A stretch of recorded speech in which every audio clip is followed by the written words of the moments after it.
श्रीराम समर्थ. श्रोते हो, आपण ऐकत आहात श्री गोंदवलेकर महाराज यांचे प्रवचन. भगवंताचे स्मरण हेच प्रत्येक साधनाचे मर्म. एका गावाहून 2 सरकारी बैलगाड्या निघाल्या. एका बैलगाडीत सोन्याची नाणी असलेल्या पिशव्या होत्या आणि दुसऱ्या गाडीत बांधकामाचे दगड होते. सबंध दिवसभर प्रवास करून त्या बैलगाड्या तालुक्याच्या ठिकाणी पोहोचल्यावर गाडीवानांनी गाड्या सोडल्या. सोने आणि दगड अधिकाऱ्याच्या हवाली केले आणि दोन्ही गाड्यांच्या बैलांना कडबाज घातला. तसे भगवंताच्या दृष्टीने विद्वान आणि अडाणी दोघेही सारखेच. सुंदर विचारांचा भार डोक्यात वागवला म्हणजे विद्वानाला भगवंत जवळ होतो असे मुळीच नव्हे. विद्वान काय किंवा अडाणी काय, दोघांनाही बुडवण्या इतका अभिमान प्रत्येकाजवळ असतो. विद्वानाला अभिमान जास्त मारक होतो इतकेच. विद्येला जगात किंमत आहे, पण ती साधन रूप आहे, साध्य रूप नाही.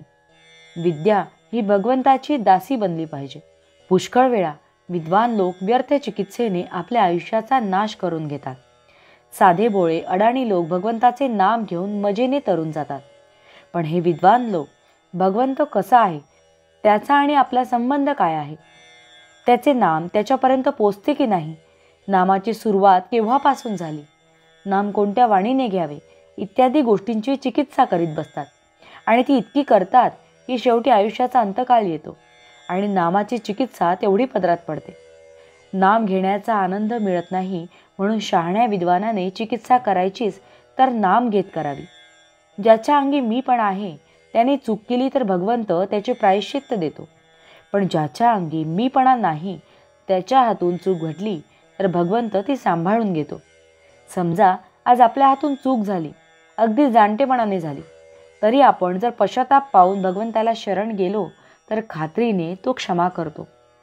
आपण आपले मागले घडलेले सर्व भगवंताला अर्पण करावे, मग पुढची जबाबदारी त्याच्यावर पडते.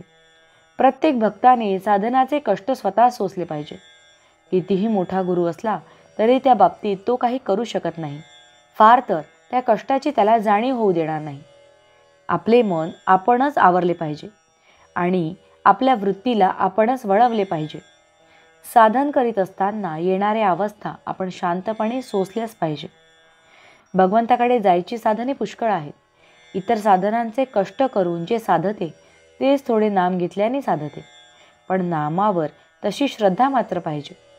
प्रत्येक साधनाचे मर्म म्हणजे भगवंताचे स्मरण होय. त्याचा पूर्णपणे समावेश भगवंताच्या नामात आहे. म्हणून ज्याला लवकर भगवंत गाठायचा आहे त्याने एका नामाची कास धरावी. भावार्थ, नामाबद्दलच्या सर्व शंका नाम घेत गेल्याने आपोआप नाहीशा होतात. जानकी जीवन स्मरण जय जय राम. महारुद्र हनुमान की जय. समर्थ रामदास स्वामी महाराज की जय. सब संतन की जय.